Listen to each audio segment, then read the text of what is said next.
اللہ تبارک و تعالی نے کتاب و سنت کے اندر کچھ چیزوں کی بڑی تعریف فرمائی ہے اور کچھ باتوں کی بڑی مذمت بھی بیان فرمائی ہے۔ بے باکی اور انتہائی کھلی طبیعت کے درمیان ایک وصف ہوتا ہے جس کو حیا کہتے ہیں۔ جب بھی کوئی ایسا فعل بندے سے سرزد ہونے لگے جو قابل مذمت ہو، برا ہو، تو اس کے دل کے اندر جو جھجک پیدا ہوتی ہے اس کو حیا کہا جاتا ہے۔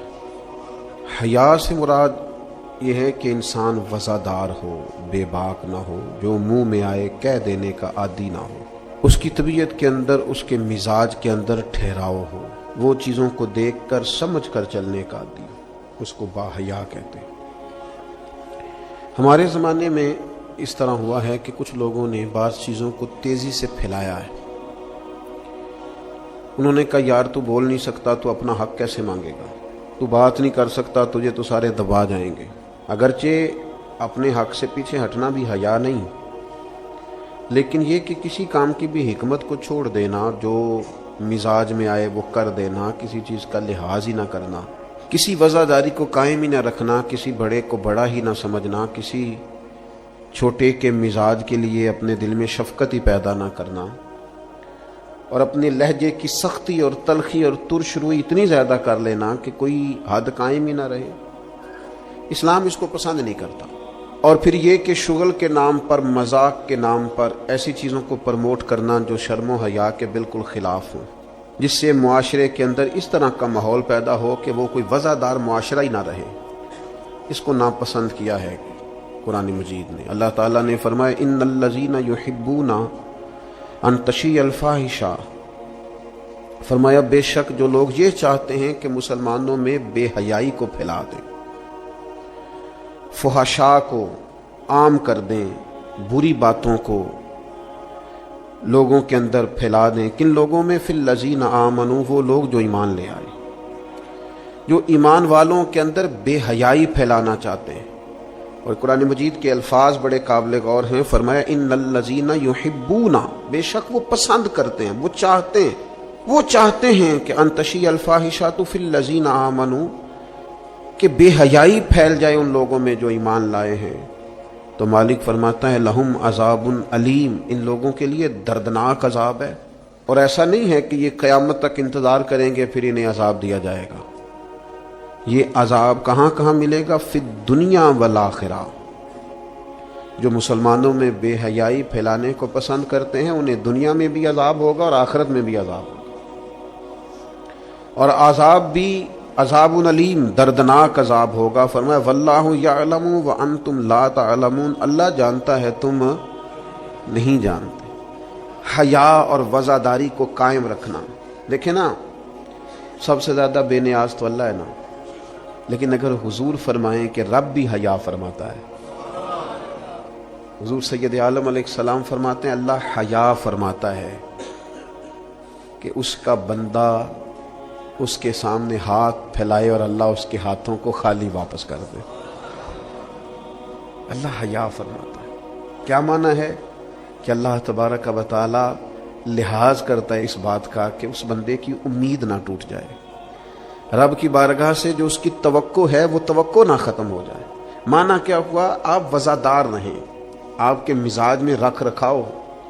بعض لوگ بعض اوقات ایسی بات بول دیتے ہیں، ایسی بات کر دیتے ہیں، اس طرح کی گفتگو ان سے سرزد ہوتی ہے کہ وہ محسوس ہوتا ہے کہ جو اس بندے کی شخصیت ہے نا، جو اس کی پرسنالٹی ہے، اس کے ساتھ وہ بات میچ نہیں ہوئی۔ تجھے تو بہت زیادہ خیال والا ہونا چاہیے، تیرے مزاج کے اندر تو بہت زیادہ وزاداری ہونی چاہیے۔ نبی پاک صلی اللہ تعالی علیہ وسلم نے فرمایا رب حیا کرتا ہے۔ اور ایک مقام پہ حضور نے فرمایا جب سفید داڑھی والا مسلمان قبر میں جاتا ہے تو اللہ فرشتوں سے فرماتا ہے اسے عذاب نہ دینا، مجھے حیا آتی ہے۔ لیکن اگلے لفظ جو حضور نے بیان فرمائے وہ سمجھنے والے ہیں۔ فرمایا رب کہتا ہے مجھے حیا آتی ہے، تو بندے کو بھی تو حیا کرنا چاہیے، اس کو بھی حیا کرنا چاہیے کہ کوئی تو موقع ایسا ہو جب میں کوتاہیوں سے بچوں۔ اب اگر میری عمر کے تقاضے بڑھ گئے ہیں تو میرے حلم کے تقاضے بھی بڑھ جائیں، میری وزاداری کے۔ وہ حضرت حافظ سعدی رحمۃ اللہ علیہ نے ایک مقام پہ فرمایا کرنے لگے میں نے 20-22 سال کے بوڑھے بھی دیکھے اور میں نے 80-90 سال کے نوجوان بھی دیکھے، حضور یہ کیا بات ہوئی؟ فرمانے لگے عمریں بڑی زیادہ ہو گئی ہیں لیکن اپنے مزاج کے لحاظ سے وزادار بچپنا ہے طبیعت، ابھی بھی عادات ایسی ہیں کہ جن میں غور کرنے کی ضرورت۔ اور فرماتے ہیں کچھ لوگ ایسے ہیں کہ عمریں تھوڑی ہیں لیکن انہوں نے اپنے آپ کو سمیٹ لیا ہے، بعض چیزوں پر اپنے اوپر پابندی کر لی ہے، بعض چیزوں کا لحاظ کرتے ہیں، کچھ معاملات سے بڑی ہمت کر کے بچتے ہیں۔ پھر انہوں نے نتیجہ نکالا، کہنے لگے میں اس نتیجے پہ پہنچا ہوں کہ بزرگی عمر کے ساتھ نہیں ہوتی، علم اور حلم کے ساتھ ہوتی ہے، علم اور حلم کے ساتھ بزرگی کا تعلق ہے۔ تو اپنی آنے والی نسل کو وزادار کیا جائے، اس کے اندر حیا پیدا کی جائے، انہیں اس بات کا لحاظ دیا جائے کہ آپ مذاق کریں لیکن اس کی بھی تو حد ہونا۔ آپ یقین کریں بعض لوگ دادا کے ساتھ شغل کر رہے ہوتے ہیں، اپنے دادا کے ساتھ اس کا مذاق بنا رکھا، معذرت اپنے والدین کے بارے میں باتیں کر کے وہ ہنس رہے ہوتے ہیں، اور کئی دفعہ والدین سپورٹ کر رہے ہوتے ہیں، کہتے ہیں یہ بڑا اس کا مذاق والا مزاج ہے، مجھے بھی معاف نہیں کرتا۔ تو آپ اسے کیا بنا رہے ہیں؟ جب یہاں بھی اس کا پردہ قائم نہیں ہے تو پھر اس کا پردہ کہاں قائم ہوگا؟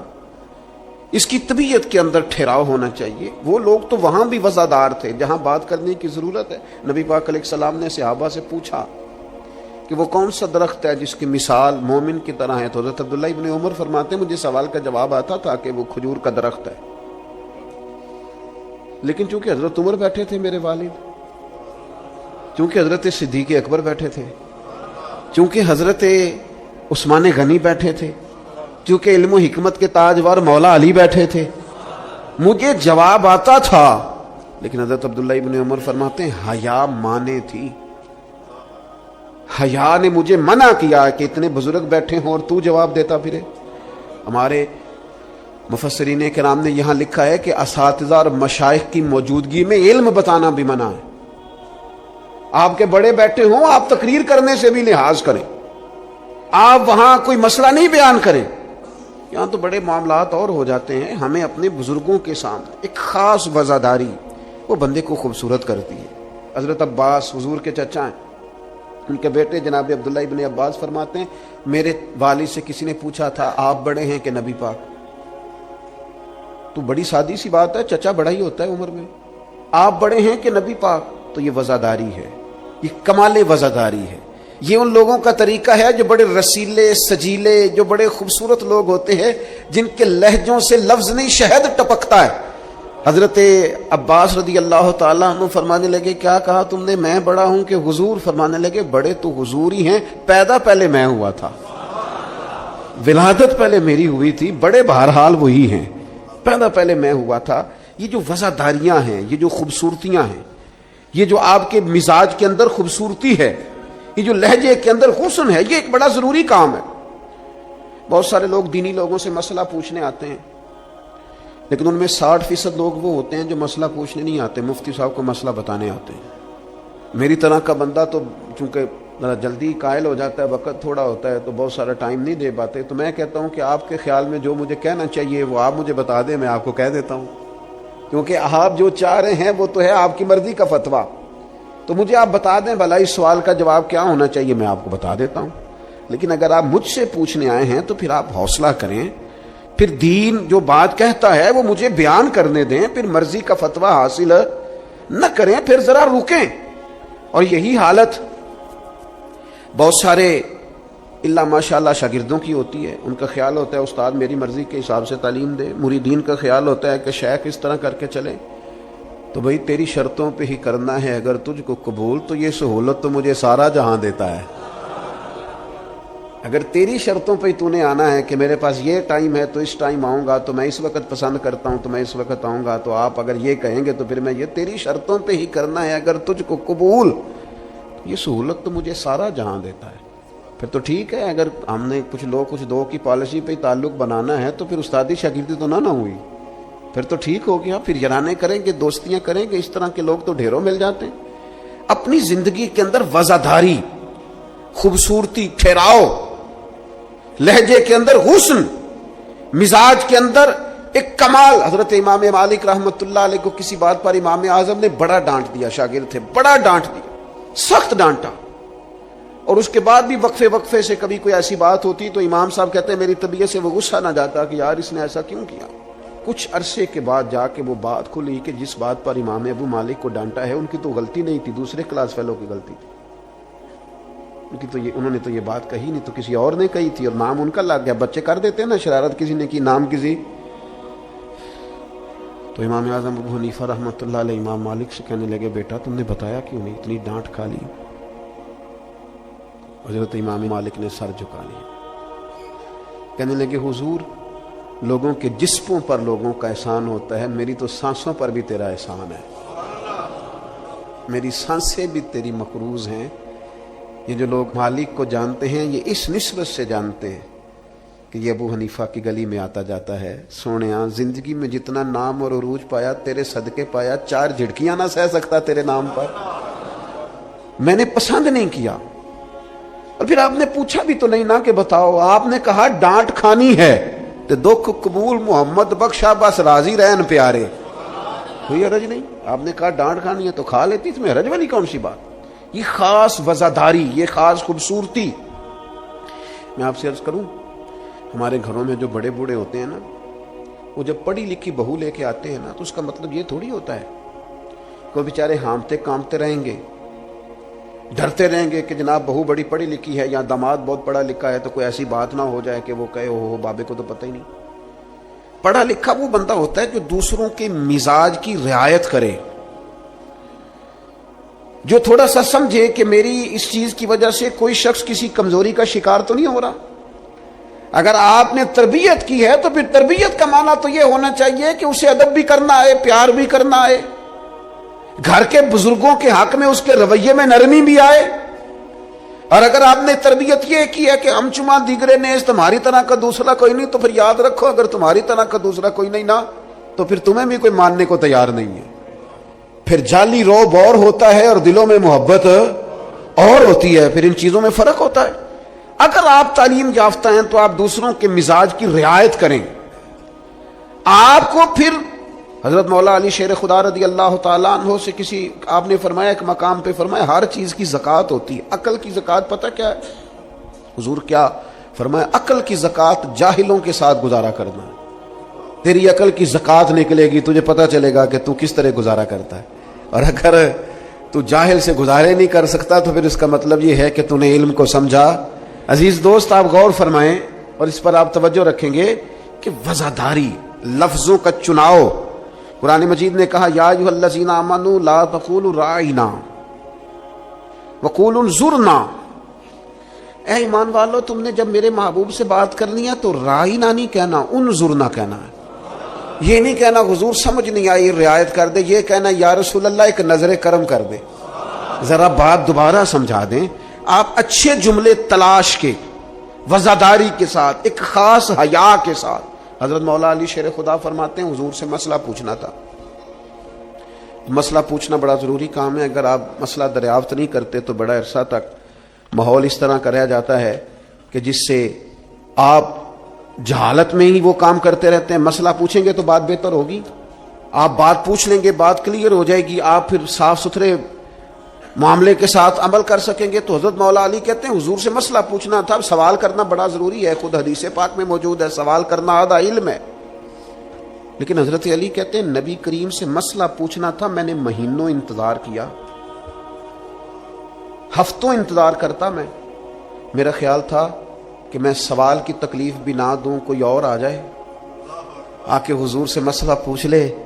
حیا مانی تھی میں داماد ہوں حضور کا رشتے میں، کچھ ایسی باتیں ہیں جو حیا کے مانند میں سوال نہ کرتا، میرا دل ہوتا کوئی اور پوچھ لے، وہ پوچھے گا حضور بتائیں گے، ساتھ میرا مسئلہ بھی حل ہو جائے گا۔ لیکن جہاں لوگ بے باکی کو اور بے حیائی کو کہتے ہیں جی اوہو میں پرواہ نہیں کرتا، تو یہ تو بھئی آپ نہیں پرواہ کرتے تو آپ کی مرضی ہے۔ اور ہمارے زمانے میں ویسے بھی جو زیادہ بدتمیز ہوتا ہے اس کا عروج بھی زیادہ ہوتا ہے، بدتمیزوں سے لوگ ڈرتے ہیں۔ بدتمیز جو ہوا لوگ اس سے ڈرتے ہیں، کہتے ہیں یہ کوئی ایسی بدتمیزی کر دے گا کہ بعد میں دقت ہوگی۔ وہ شریف آدمی اس سے جھجک رہا ہوتا ہے، وہ سمجھ رہا ہوتا ہے میں بڑی شے ہوں، تو کچھ بھی نہیں ہے بھائی، تو بدتمیز ہے۔ اور کچھ لوگ گاند سے اس لیے بچتے ہیں کہ اس میں روڑا پھینکا تو چھینٹے پڑیں گے، پھر کپڑے بدلنے پڑیں گے، نہانا پڑے گا، اس لیے لوگ بچ کے گزرتے ہیں۔ تیرا خیال ہے کہ تجھ سے بڑا لوگ ڈرتے ہیں؟ تو اپنی زندگی میں وزاداری، شرم و حیا۔ اب دیکھیے سیدہ عائشہ صدیقہ رضی اللہ تعالیٰ عنہ ارشاد فرماتی ہیں نبی پاک علیہ السلام عرب کی کواری لڑکیوں سے بھی زیادہ حیا والے تھے، شرمیلے تھے۔ حضور علیہ السلام فٹافٹ بے باک ہو کر کسی سے کوئی بات نہ کرتے۔ اب دیکھیں صحابہ غلام ہیں رسول پاک کے، اگر حضور کسی کا نام لے کے بھی اس کی تربیت کرنا چاہیں تو وہ آدمی خوش ہوگا، سعادت مندی ہوگی، لیکن حضور کو کسی شخص کے بارے میں بتایا جاتا نا فلاں نے یہ بات کی ہے تو کبھی نامینیٹ کر کے اس بندے کے سامنے بات نہیں کرتے، یہ وزاداری والا معاملہ ہے۔ تو محبوب کیا فرماتے، حضور فرماتے لوگوں کو کیا ہو گیا ہے، اب انہوں نے اس طرح کرنا شروع کر دیا، وہ ایک کی بات ہوتی سب کو سمجھ آ جاتا اور اس کے بھی سال لگتے اصلاح ہو جاتی۔ اپنی مزاج سے اپنی وزاداری کو ختم نہیں کریں، اپنے لہجے کو ختم نہ کریں۔ میں مذہبی اسٹیجوں پہ دیکھتا ہوں مجھے بڑی تکلیف ہوتی، جو فلانی چیز نہ مانے وہ حلالی نہیں، جو فلانی بات کا جواب نہ دے باپ کا ہی نہیں۔ یہ آپ کا سٹائل ہے؟ یہ دیندار لوگ اس طرح بات کرتے ہیں؟ یہ آپ ڈگریاں جاری کر رہے ہیں؟ کیا رسول پاک علیہ السلام کا انداز تبلیغ معاذ اللہ یہ تھا؟ میں کیا کروں، صرف میں دینی لوگوں کی بات نہیں کر رہا، جو آدمی گندے لطیفے سناتا ہے نا اسٹیج پہ بیٹھ کے، اس کی آپ فین فالوئنگ دیکھیں کتنی زیادہ ہے، سٹیٹس کیا ہے، گند بولتا ہے، لطیفے سناتا ہے، اور اس کو سننے والوں کی تعداد کیا آ رہی ہے، دنیا ٹوٹ کے پڑ رہی ہے۔ یہ ہمارے معاشرے کے مجموعی مزاج کی عکاسی کرتی ہے کہ وزاداری کس حد تک ختم ہو گئی، اپنے انداز میں، اپنے لب و لہجے میں، خاص شرم و حیا، خاص خوبصورتی۔ ہمارے جو دیہاتی گھر ہوتے تھے ان کے اندر بڑی وزاداری ہوتی تھی، ان کے اندر بڑا خیال رکھا جاتا تھا، چیزوں کو بڑا سمجھا جاتا تھا۔ یہاں آپ حالت دیکھ لیں، شادی بیٹی کی ہو یا بیٹے کی ہو، سارا خاندان بیوٹی پارلر میں بیٹھا ہوتا ہے، کوئی وزاداری نہیں رہی، کوئی وہ معاملہ ہی نہیں رہا جس میں حسن ہوتا تھا، خوبصورتی ہوتی تھی۔ رسول پاک صلی اللہ تعالی علیہ وسلم نے فرمایا حیا خیر ہی خیر ہے، حیا سراپا خیر ہے۔ تیرا جھکا جھکا لہجہ، تیرے جھجکتے لفظ، تیری ٹھہری ٹھہری باتیں، تیرا ذرا سمٹ کر چلنا، سمٹ کر بات کرنا، تیرے لہجوں کا ٹھہراؤ، گویا یہ وہ ٹھنڈی ہوا ہے جو چلے گی تو صحیح پر کسی کو فائدہ دے گی، نقصان نہیں دے گی۔ لیکن اگر تیرا خیال طوفان بننے کا ہے، پھر ایسا نہ ہو کہ درخت بھی ٹوٹیں، رستے بھی بند ہوں، عمارتیں بھی گریں۔ حضور نے فرمایا حیا خیر ہی خیر ہے، حیا جہاں آتی ہے خیر لاتی۔ نبی پاک صلی اللہ تعالی علیہ وآلہ وسلم ایک جگہ سے گزرے، یہ بخاری میں موجود ہے، تو ایک شخص اپنے بھائی کو سمجھا رہا تھا، اسے کہہ رہا تھا یار تو بڑا ہی شرمیلا ہے، اس طرح بھی کوئی کام ہوتا ہے، تیری شرم و حیا کی وجہ سے بڑے مسائل بنتے۔ بھائی کو ڈانٹ رہا تھا کہ تو اس قدر زیادہ جھجکتا ہے، شرمیلا ہے کہ بڑے ہمارے مسائل خراب ہو گئے تیری جھجک کی وجہ سے۔ تو حضور قریب سے گزرے تو یہ میرے کریم کا انداز دیکھیے، حضور فرمانے لگے اسے کچھ نہ کہے، اسے چھوڑ دے، اس لیے کہ حیا تو ایمان کا حصہ ہے، حیا تو ایمان کا حصہ ہے۔ اور ایک حدیث میں حضور نے فرمایا 70 سے زیادہ شاخیں ہیں ایمان کی، اور حیا بھی ایمان کا حصہ ہے۔ آپ وزادار رہیں، آپ میں خوبصورتی رہے گی، آپ تھوڑا سا انتظار میں رہیں، آپ تھوڑا سا رکیں، آپ کوئی اپنے مزاج کے اندر کوئی ایسا چھچورا پن پیدا نہیں کریں جس سے آپ کی طبیعت، آپ کا لہجہ، آپ کا انداز، آپ یقین کریں سنجیدہ لوگ تو حجروں میں چلے گئے۔ شیخ بہت بزرگ تھے، عالم بھی تھے، تو کچھ سیاسی سوجھ بوجھ اچھی رکھتے تھے۔ میری ان سے ملاقات ہوئی تو میں نے ان سے کہا کہ صاحب آپ کو تو بڑا اچھا سیاستدان سمجھا جاتا تھا، تو کیا ہوا آپ چھوڑ گئے؟ کہنے لگے موجودہ سیاست سے وزاداری رخصت ہو گئی، لہذا ہم نے بھی ارادہ کیا ہے کہ اب یہ دامن بچانے والا کام ہے، لہذا قبل از وقت بھرا میلہ چھوڑ دینے کا ارادہ کیا ہے، اب یہ ماحول ہمارے والا نہیں رہا، دامن بچانے کا ارادہ کیا ہے کہ اس میں وزاداری نہیں۔ میرے عزیز کبھی بھی اپنے مزاج سے، اپنے مرتبے سے، اپنے وقار سے نیچے اتر کر کبھی کوئی بات نہ کریں، کبھی کوئی کاروبار نہ کریں، کبھی کوئی لین دین نہ کریں۔ آپ اپنی وزاداری، اپنا حسن، اپنے ایمان اور تقوی کے ثمرات کی حفاظت کریں، کسی جگہ کوئی کمزوری نہیں دکھائیں، آپ اس خوبصورتی کا شکار رہیں جو اسلام نے عطا کی، اور اسے اپنے دامن میں بہت بڑی نعمت سمجھ کے سما کے رکھیں، کوئی کمزوری نہ دکھائیں۔ تھوڑی سی مشکل ہوتی ہے جب انسان زمانے کے ساتھ مل کے نہیں چلتا تو مشکلات آتی ہیں تھوڑی بہت، جب دور کے مطابق فیشن نہیں کرتا تو ظاہر ہے اسے لوگ پینڈو بھی کہتے ہیں، اسے جاہل بھی کہتے ہیں، اسے یہ بھی کہتے ہیں کہ اسے شعور کوئی نہیں. یہ تانے تھوڑے بہت سننے پڑتے ہیں، لیکن آپ کی وزاداری، آپ کے وقار میں، آپ کے لہجے میں کسی قسم کی کوئی کمزوری نہیں آنی چاہیے. آپ ایک نمونہ ہیں، اور یہ مت سمجھیے گا کہ لوگ صرف آپ کی تقریر سے تاثر لیتے ہیں. آپ کا نمونہ عمل آپ کے گھر سے لے کر دوستوں کی محفل تک وہ شمار کیا جاتا ہے. آپ بڑی خوبصورتی کے ساتھ حضرت غوث اعظم رضی اللہ تعالیٰ عنہ 2000 دینار کا جوڑا پہن کے جمعے کا خطبہ دیتے تھے. 2000 دینار کا جوڑا. تو آپ کی اہلیہ نے ایک دن کہا کہ حضرت کئی دفعہ ایسے ہوتا ہے کہ صبح کا کھانا گھر میں ہوتا ہے اور شام کا نہیں ہوتا، لیکن آپ جب ممبر کی طرف بڑھتے ہیں تو آپ کا لباس اتنا شاہانہ ہوتا ہے کہ لوگ سمجھتے ہیں پتہ نہیں ہم کتنے کو مالدار ہیں. تو حضرت فرمانے لگے یہی تو میں چاہتا ہوں. میں نہیں چاہتا کہ میں پھٹے کپڑے پہن کے رکھوں اور لوگ جاتی دفعہ میرے ہاتھوں میں نذرانہ تھما کے جائیں کہ یہ رکھ لیں، لباس لے لیجئے گا. فرمایا اس طرح کا لباس پہنیں گے، اس طرح کی وزاداری اختیار کریں گے کہ جدھر جدھر سے گزریں گے لوگ سمجھیں گے کہ اللہ نے دینداروں کو بڑا بے نیاز بنایا ہوا ہے. ہم اپنی وزاداری کے اندر کیوں کوئی کمزوری لائیں؟ اپنے مزاج کے اندر آپ یقین کریں حضرت سعدی شیرازی قرضہ پکڑ کے مہمان نوازی کرتے، قرضے پکڑ پکڑ کے لوگوں کو کھانا کھلانا، اس لیے کہ وزاداری قائم رہے اور کسی جگہ کسی کمزوری کا اظہار نہیں کرنا تاکہ کسی کو پتہ نہ چل جائے، کوئی یہ نہ سمجھے کہ دین کے نام پہ آئے ہیں تو بار بار یہاں سے سوال ہو رہا ہے. تو یہ حیا ہے، یہ خوبصورتی ہے، یہ مزاج کا حسن ہے. رسول رحمت صلی اللہ تعالی علیہ وآلہ وسلم نے ہمیں ایک اور حیا کرنے کا بھی کہا ہے، اس پر بھی حضور نے ہماری توجہ دلائی. وہ حیا کیا ہے؟ وہ ہے اپنے رب سے حیا کرنا، اپنے مالک سے حیا کرنا. جب ہم لوگوں کے بیچ ہوتے ہیں تو لوگوں سے حیا کرتے ہیں. حضرت عثمان غنی رضی اللہ تعالیٰ عنہ غسل خانے کی 4 دیواری کے اندر بھی غسل کرتے تھے تو تہمت باندھ کے. تو گھر والوں نے یہ کسی نے پوچھا کہ حضور غسل خانہ چاروں جانب سے بند ہے اور اس کے اوپر چھت ہے اور آپ اس میں غسل کر رہے ہیں تو پھر بھی آپ تہمت کے ساتھ اور بڑا سمٹ کے اور بڑا کونے میں بیٹھ کے. تو آپ فرمانے لگے جب لوگوں کے بیچ ہوتا ہوں تو لوگوں سے حیا کرتا ہوں، جب تنہا ہوتا ہوں تو رب سے حیا کرتا ہوں. حضرت امام اعظم ابو حنیفہ گھر کی 4 دیواری میں بھی ننگے سر نہیں بیٹھتے تھے، ٹانگیں پھیلا کے نہیں بیٹھتے تھے.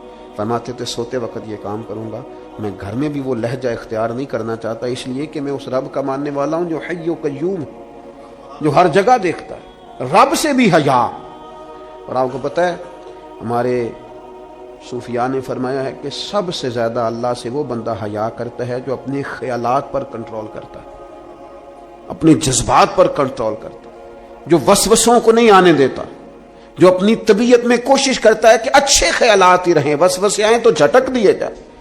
اس لیے کہ وہ نبی پاک علیہ السلام کا جو فرمان موجود ہے نا کہ رب نہ تمہاری جیبیں دیکھتا ہے نہ صورتیں دیکھتا ہے، وہ جب دیکھتا ہے تمہارا دل دیکھتا ہے. تو وہ حیا کرتے ہیں کہ دل میں کوئی ایسا خیال آئے جو غلط ہو، برا ہو، گندا ہو، چونکہ مالک نے دیکھنا ہے. وہ اس لیے خانہ دل کو صاف رکھتے ہیں. لیکن نہ کوئی مہمان گھر میں آتا ہے تو لوگ فٹافٹ صفائی نہیں کرتے، چیزیں نہیں اٹھاتے کہ وہ کیا سوچے گا یہ کتنے میلے کچلے ہیں. وہ کہ مہمان نے دیکھنا ہے، اور جس دل کو رب رحمان نے دیکھنا ہے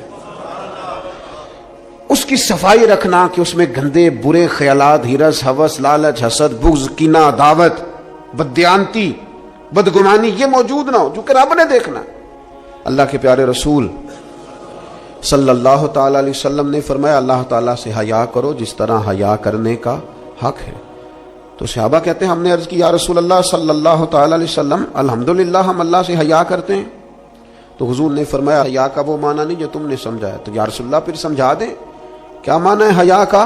تو نبی پاک علیہ السلام فرمانے لگے اللہ سے حیا کا حق یہ ہے کہ تم اپنے سر میں جو موجود افکار ہیں ان کی حفاظت کرو، اپنی سوچوں کی حفاظت کرو، پھر تم نے اللہ سے حیا کی. اور حضور فرمانے لگے جو کچھ تمہارے پیٹ کے اندر ہے جب تم اس کی حفاظت کرو گے تو پھر تم نے اپنے رب سے حیا کی. یعنی حرام نہ کھانا. نہیں پتا سارے زمانے کو کہ تمہارا رزق حلال ہے کہ حرام ہے، پر تمہارے رب کو پتہ ہے نا، لہذا حیا کرنا، لقمہ حرام قریب نہ آنے پائے.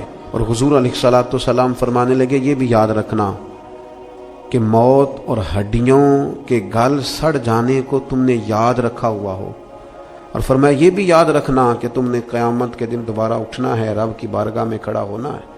اگر تم نے ان سب چیزوں کو یاد رکھا پھر تم نے صحیح معنوں میں اپنے رب سے حیا کی، اور اگر تم نے یہ بھلا دیا ہے اور بس ٹھیک ہے دوڑ کے آئے، نماز پڑھ لی، اور جناب محفل میلاد میں جانے کا وقت آیا تو کہیں سے ادھار ٹوپی لے کے سر پہ اوڑھ لی اور لباس جو ہے وہ شلوار قمیض والا نکل آیا اور لہجہ بدل گیا، تو پھر کچھ ظاہری طور پر تو چیزیں بہتر کی لیکن حقیقی معنوں میں اپنے رب سے حیا نہیں کی۔ حضور فرماتے ہیں کچھ لوگ تہامہ پہاڑ جتنی نیکیاں لے کے آئیں گے قیامت کے دن، لیکن وہ اللہ ہوا میں اڑا دے گا۔ کیوں؟ اس لیے کہ لوگوں کے سامنے نیکیاں کرتے تھے، جب اکیلے ہوتے تھے پھر گناہ کرتے تھے۔ ان کی وہ جو تنہائی کی ناپاکی ہے نا، یعنی وہ جو اکیلے میں رب سے حیا کرنا چاہیے تھا، وہ حیا چونکہ موجود نہیں ہے تو رب فرمائے گا وہ تو تم نے لوگوں کے سامنے وزادار بن کے وقت گزارا ہے، میرے سامنے تو تمہاری تنہائی بڑی ناپاک رہی، لہذا وہ سب نیکیاں بھی ہوا میں اڑا دی جائیں گی۔ خوبصورت زندگی، خوبصورت لب و لہجہ، خوبصورت بولنا، خوبصورت آنا جانا۔ میں طلباء سے کہا کرتا ہوں کہ بڑی پسند کا بھی تمہارا کھانا پکا ہوا ہو تو اس طرح نہ کھاؤ کہ محسوس ہو کہ پتہ نہیں کتنی دیر کے بعد کھا رہا۔ تمہارا لہجہ صاف ستھرا، تو جو ہمیں کہا گیا کہ بھوک ہو بھی تو ذرا ہاتھ ہٹا لو، کھانے میں، پینے میں، لباس پہننے بھی آپ انوکھ۔ میں نوجوانوں سے عرض کروں گا تمہاری کٹنگ کیوں اس طرح کی لگے کہ جس میں کوئی طبیعت کا انوکھا پن ظاہر ہو، جس سے تمہاری وزاداری پہ ضرب آئے۔ تمہارا بات کرنا اتنا کمزور کیوں لگے کہ جس سے محسوس ہو کہ یار اس کی تو ابھی تربیت ہونے والی۔ تمہیں کیوں اس بات کی کمزوری محسوس ہو کہ لوگ میری طرف دیکھیں، لوگ مجھے جاننے لگ جائیں گے، تو کمزوری ہے۔ ایک خوبصورت وزاداری، یعنی خدا جانے بلندی ہے کہ پشتی پر جہاں میں ہوں وہاں کوئی نہیں ہے۔ ایک خاص اطمینان ہو، زندگی میں ٹھہراؤ ہو، حسن ہو، آپ جہاں ہوں وہاں مطمئن ہو۔ آپ کی طبیعت بتائے کہ اللہ تعالیٰ نے آپ کو سکون عطا فرمایا ہوا ہے، ٹھہراؤ ہے، خدا کا شکر ہے، دولت ہے، صحت ہے، بچے ہیں، اولاد ہے، دوست اچھے ہیں۔ آپ ان ساری جائز نعمتوں پر اللہ کے حضور شکر گزار ہوں، لیکن کوئی مزاج میں چھچھورا پن نہ ہو، کوئی طبیعت اس طرح کی نہ ہو جس طرح محسوس ہو کہ آپ اپنا بوجھ کسی پر ڈالنا چاہ رہے ہیں، یا آپ کوئی اضطراب کا شکار ہیں یا بے چینی کا شکار ہیں۔ ہم کبھی کبھی اپنے حالات بتاتے بھی اتنا دور نکل جاتے ہیں کہ بعض دفعہ کہنے کو جی چاہتا ہے یار کوئی نعمت ہے ہی نہیں تیرے اوپر، اتنا کمزور ہو گیا، تو ہر بات میں دکھڑے ہی سنا رہا ہے، ہر وقت کا دکھ ہی تیرے ساتھ ہے۔ اتنے کمزور نہیں، نہایت وزاداری، نہایت خوبصورتی۔ حضرت ابو ذر غفاری ایک کمبل میں وقت گزارا ہے، مدینے سے دور ربضہ میں زندگی گزاری، 5 لوگوں نے جنازہ پڑھا ہے، اسی کسی دے کچھ بھی نہیں لگتے، نہ کوئی ساڈا دردی، لیکن رسول کریم نے فرمایا زمین کے اوپر اور آسمان کے نیچے میرے ابو ذر سے سچا بندہ کوئی نہیں، لیکن وہ ٹاٹ اور بوریے میں بھی وزادار، اطمینان، سکون، ٹھہراؤ، اللہ رسول کی بارگاہ میں مقبولیت، یہ اصل کامیابی ہے بندہ مومن کی۔ نہ بھی رش ہو، نہ بھی نعرے ہوں، نہ بھی زیادہ لوگ جانتے ہوں، لیکن انسان کی طبیعت وزادار ہو، اس کے اندر اطمینان ہو۔ اور کچھ لوگ اتنے مطمئن ہوتے ہیں، ان کی زندگی میں اللہ رسول پر بھروسہ اتنا مضبوط ہو جاتا ہے، ان لوگوں کی زندگیوں کے اندر صبر اور شکر اتنا غالب ہوتا ہے، ان کے لہجے کے اندر ٹھہراؤ اتنا زیادہ ہوتا ہے کہ ان سے مل کر جینے کو جی چاہتا ہے، ان سے ملاقات کر کے انسان کو زندگی گزارنے کا لطف آنے لگتا ہے، یعنی جن سے مل کر زندگی سے پیار ہو جائے وہ لوگ آپ نے شاید نہ دیکھے ہوں مگر ایسے بھی ہیں، جن سے مل کر زندگی سے پیار ہو جائے، انسان کو ٹھہراؤ نصیب ہو، کرم نصیب ہو، ہوتے ہیں ایسے لوگ۔ اس لیے ایسے لوگوں کے پاس بیٹھیں، ایسے لوگوں کی صحبت اختیار کریں، ایسے لوگوں کی بات سنیں۔ اللہ کریم ہم سب کے دلوں میں اطمینان اور سکون عطا فرمائے، اور اللہ تعالی محبوب کے قدموں کا صدقہ ہمیں وزاداری نصیب کرے۔